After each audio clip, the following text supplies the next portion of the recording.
Assalamu alaikum friends, my name is Fazan Ali. Today I'm going to explain Polish and Ukrainian movie Carol of the Bells. तो let's start the video. Film के आगाज में 1939 का दौर दिखाया जाता है जहां यूक्रेन के स्टानिस्लाविव नामी शहर जो उस जमाने में पोलैंड रियासत का हिस्सा था उसमें बसने वाला मिस्टर इसहाक नामी ये आदमी अपने घर का आधा हिस्सा दो मुख्तलिफ परिवारों को किराए पे दे देता है।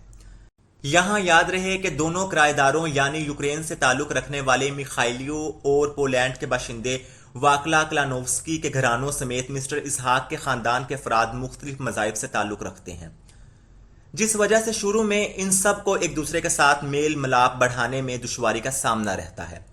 ताहम वक्त गुजरने के साथ ये सब अपने बच्चों की आपसी दोस्ती के कारण बिला आखिर एक दूसरे के साथ अच्छे पड़ोसियों वाले ताल्लुकात इस्तवार करने में कामयाब हो ही जाते हैं। इसी समय वर्ल्ड वार 2 छिड़ पड़ती है। जंग का ऐलान सुनते ही वाकला क्लानोव्स्की जो पेशे के एतबार से एक फौजी होता है उसे फौरी तौर पर अपने फर्ज की अदायगी पर जाना पड़ता है, जहां से उसकी वापसी नहीं हो पाती। शहर पहले सोवियत यूनियन के सिपाहियों के जेर कंट्रोल आता है, जिस दौरान सोवियत यूनियन के नुमाइंदा अफसरान जिन्हें पोलिश अफराद को उनके मुल्क वापस भिजवाने का टास्क मिला होता है वो घर घर जाके लोगों की शिनाख्त करने का अमल पूरा करने के बाद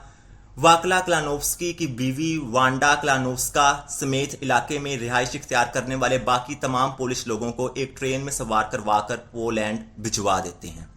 सोवियत यूनियन के एहलकारों की तलाशी के दौरान अपने शोहर की अदम मौजूदगी के सबब परेशानी में मुब्तला वांडा क्लानोव्स्का जो मौजूदा जंगी माहौल में बतौर परदेसी अपनी और अपनी बेटी ट्रीसा की जान को लाहक खतरे को भांप कर ट्रीसा जो अपने पड़ोसी मिखाइलियो और अपनी गुलकारी की टीचर सोफिया एवान्यूक की बेटी यारोस्लावा के साथ खेलते हुए वहीं उनके घर ही सो गई होती है, उसके बारे में इन सिपाहियों को कुछ नहीं बताती और मिखाइलियो और सोफिया के साथ अपनी अलविदाई मुलाकात के दौरान मिखाइलियो को ट्रीसा की जिम्मेदारी सौंप कर यहां से चली जाती है।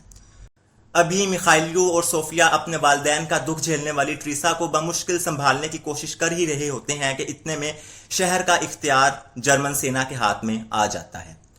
जिस पर जर्मन फौजी अपने जेर इंतजाम इलाके में यहूदियों को खत्म करने के खुफिया मिशन पर निकल पड़ते हैं। अपने मकसद की तकमील के लिए वो तमाम यहूदियों को एक दावत पर मदऊ करते हैं।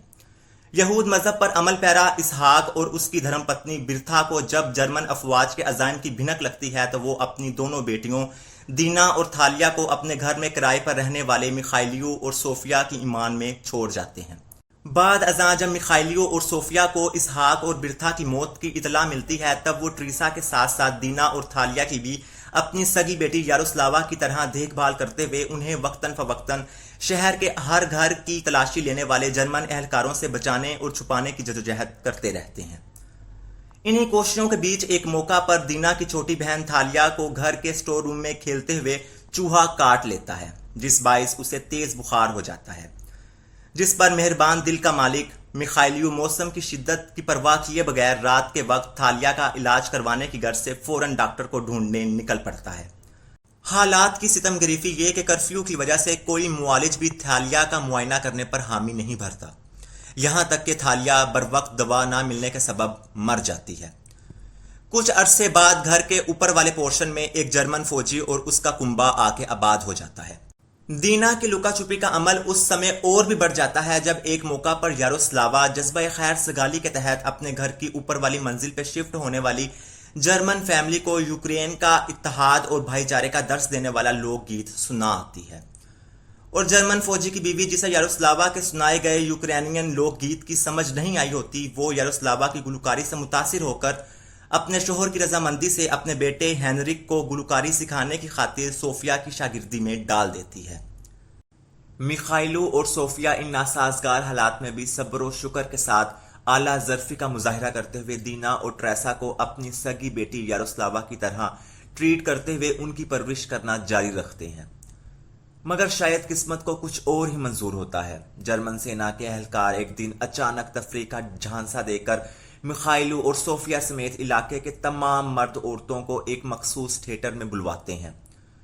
और फिर वहां मौजूद खवातीन को जबरी अंदाज में घर वापस भिजवाकर उनके खामदों को जान से मारने के बाद उनकी लाशों को सड़क किनारे लटकवा देते हैं। सोफिया जब अपने पति की लाश को अपनी आंखों के सामने लटका हुआ देखकर घर वापस आती है तो एक पल के लिए ऐसा लगता है जैसे सोफिया وقت کی سختیوں کے آگے ہمت ہار چکی ہے، گھٹنے ٹیک چکی ہے، کیونکہ اس کا واحد سہارا چھن چکا ہوتا ہے۔ اب وہ اپنے فرشتہ صفت شوہر، جو علاقے کے ایک ریسٹورنٹ میں گٹار بجا کر اپنی بیوی، بیٹی اور وقت کی بے رحمی کا نشانہ بننے والی دینا اور ٹریسا کا پیٹ پا رہا تھا، اس کا اطمینان بخش ساتھ کھو چکی ہوتی ہے۔ پر شاید وقت سے بڑا کوئی مرہم اور خالی پیٹ سے بڑا کوئی درد نہیں ہوتا، اس لیے وہ اپنی اور اپنے ساتھ جڑے اپنوں کی بھوک مٹانے کی غرض سے ہینرک کو گلوکاری سکھانا جاری رکھتے ہوئے اپنے جرمن ہمسایوں کے گھر کی صفائی کا کام بھی شروع کر دیتی ہے، جس کے بدلے میں وہ اسے اپنی بچی کچی کھانے کی چیزیں دے دیتے ہیں۔ مگر جب ایک موقع پر گھر میں کھانے پینے کی تمام تر چیزیں ختم ہو جاتی ہیں، تب صوفیہ بچوں کی بنیادی غذائی ضروریات پوری کرنے کی خاطر اپنی اکلوتی سونے کی انگوٹھی تک بھی بیچ ڈالتی ہے۔ اس کے بعد وقت ایک مرتبہ پھر کروٹ بدلتا ہے۔ سوویت یونین اور جرمنی کا مختصر دورانیے کا اتحاد ٹوٹ جاتا ہے، جس کے نتیجے میں ہینرک کے ماں باپ سمیت مذکورہ خطے میں موجود تمام جرمن فوجی اور ان کے خاندان سوویت یونین کے مسلح نمائندگان کے ہاتھوں مارے جاتے ہیں۔ ہینرک معجزاتی طور پر بچ جاتا ہے۔ اب وقت کے گھومتے ہوئے پہیے سے ایک ہی پل میں عروج سے زوال تک کا سفر طے کرنے والا ہینرک صوفیہ کی دہلیز کے باہر پناہ حاصل کرنے کے لیے روتا اور مدد مانگتا نظر آتا ہے۔ صوفیہ اس موقع پر بھی اپنی نیک نیتی کا ثبوت دیتی ہے اور اپنی خوشیوں کے قاتل ملک کے فوجی کی اولاد کو اپنے گھر پناہ دیتے ہوئے اس کا یاروسلاوا، دینا اور ٹریسا کی طرح ہی خیال رکھنا شروع کر دیتی ہے۔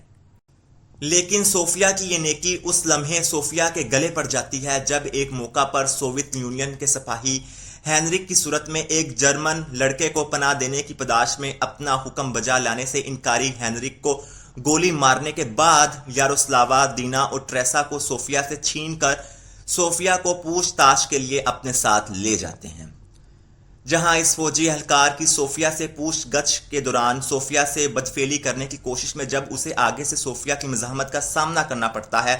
تب یہ درندہ صفت انسان انتقامی کارروائی پر اترتے ہوئے صوفیہ پر غداری کا الزام لگا کر اسے قید خانے میں بند کروا دیتا ہے۔ دوسری جانب موجودہ دور میں خطے کے متنظمین کی جانب سے قائم کردہ سکول میں دینا اور ٹریسا کے ہمراہ تعلیم حاصل کرنے والی صوفیہ کی بیٹی یاروسلاوا کو بھی سکول میں جاری ایک تقریب کے دوران ٹیچر کے منع کرنے کے باوجود بھی سوویت یونین کے اس اعلیٰ عہدیدار نمائندے کے سامنے مخصوص یوکرینین لوک گیت گانے کی کوتاہی کے انجام میں کسی دور دراز کے علاقے میں واقع بچوں کی جیل میں ڈلوا دیا جاتا ہے۔ 1945 میں وانڈا کالینووسکا اپنی بیٹی کی تلاش میں یوکرین کے اس سکول پہنچ جاتی ہے، جہاں ٹریسا اور دینا تعلیم حاصل کر رہی ہوتی ہیں۔ سکول کی پرنسپل وانڈا کالینووسکا کی ٹریسا اور دینا کو اپنے ساتھ لے کر جانے والی بات تو مان لیتی ہے، تاہم وہ وانڈا کالینووسکا کے یاروسلاوا سے ملنے کے اصرار پر اسے ٹریسا اور دینا کے ہمراہ فوراً پولینڈ روانہ ہونے کی نصیحت کر کے یہاں سے بھیج دیتی ہے۔ فلم کے اختتام پر کہانی کو 1978 کے زمانے تک لے جایا جاتا ہے، جہاں موجودہ وقت میں دینا کے ساتھ امریکہ رہنے والی ٹریسا، جو دور حاضر کی ایک نامور فنکارہ بن چکی ہوتی ہے، وہ اپنا تمام تر اصل و رسوخ استعمال کر کے آخر کار یاروسلاوا کو قید سے نکلوانے اور اپنے پاس امریکہ بلوانے میں کامیاب ہو جاتی ہے۔ تو فرینڈز، یہ تھی میری آج کی ویڈیو اچھی لگے تو لائک، کمنٹ اور چینل کو سبسکرائب کرنا نہ بھولیے گا۔ اگلی بار کسی نئی ویڈیو کے ساتھ حاضر ہوں گا، تب تک کے لیے اللہ حافظ۔